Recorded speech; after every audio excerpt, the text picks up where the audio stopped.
අවසර දේවයන් වහන්සේ කෙනෙකු ඇවිල්ලා සිටිනවා බව හමු වෙන්න. කවුද මාව හම්බෙන්න ඇවිල්ලා තියන්නේ? අවසර දේවයන් වහන්සේ මම අපේ ගමේ ඉන්න එක රෝමත් කාන්තාවක්. ඔබ වහන්සේගෙන් එක්තරා ඉල්ලීමක් කරන්නයි මම ආවේ. කිමද ඒ ඉල්ලීම? අප ගමේ පාලමක් කෙරේ තිබෙනවා. ඒ යථා තත්ත්වයට හරවගන්න ඔබතුමන් අපට සහාය අවශ්‍යයි. මම අප සේනාධිපතිට එය දැනුම් දෙන්නම්. ඔබ වහාම තමාගේ ගමට යන්න. මම අප සේනාධිපතිට දැනුම් දෙන්නම්.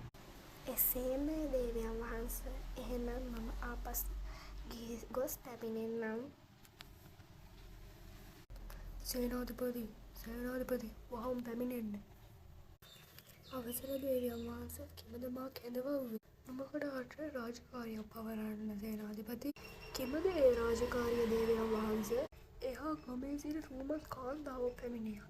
එම කාන්තාව ඉතාමත් අලංකාරයි. එම කාන්තාව පැමිණියේ එම කාන්තාවගේ ගමේ පාලමක් කැඩී තිබෙනවා. ඒ පාලම යථා තත්ත්වයට පත් කරගන්න.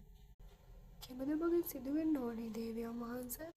නුඹ වහාම රම්පහුන් දහසක් ඇරගෙන ගොස් එම පාලම නැවත සාදා දෙන්න. එසේමයි දේවයන් වහන්සේ. මම එය අකුරටම ඉටු කරන්නම්. හොඳයි. ඔබ අදම පිටත් වෙන්න. මේක ඉතාමත් වැදගත් රාජකාරියක්. එම ගමේ වැසියන් ඉතාමත් අහිංසක සහ හොඳ ගම්වැසියන්. අප එම ගම්වැසියන්ට උදව් කළ යුතුය. ඔබ නිවැරදි දේවයන් වහන්සේ.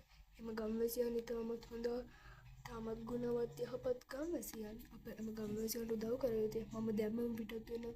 අවසර දේවයන් වහන්සේ. අවසර දේවයන් වහන්සේ. නුඹ කා ගැනද කතා කරගෙන හිටියේ? මාගේ දේවියන්. එහා ගමේ සිට රූමත් කාන්තාවක් පැමිණියා. එම කාන්තාවගේ ගමේ පාලමක් කැඩී ගොස් තිබෙනවා. එම පාලම නැවත යථා තත්ත්වයට පත් කරගන්න මමයි සේනාධිපති ඒ ගැන කතා බහ කළේ. ඒ දේ හොඳයි දේවයන් වහන්සේ. ඔබ කරන මේ දේවල් ඔබ දිගු කල රැජ වේවා දේවයන් වහන්සේ. ස්තුතියි මා දේවිය. මා ඔබගේ එම කීම අගය කරනවා. ඔබ කොයි වෙලෙත් වැඩ දේවයන් වහන්සේ. මාත් එක්ක එක වෙලාවක්වත් ඔබ සතුටින් ඉඳලා නැහැ. ඔබ කොයි වෙලෙත් රාජකාරී කටයුතු වල නිරතව. කිමද? අප යමුද මල් උයනට?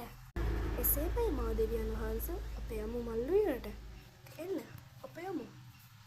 ස්තුතියි මා දේවයන් වහන්සේ. අපි යමු. එන්න.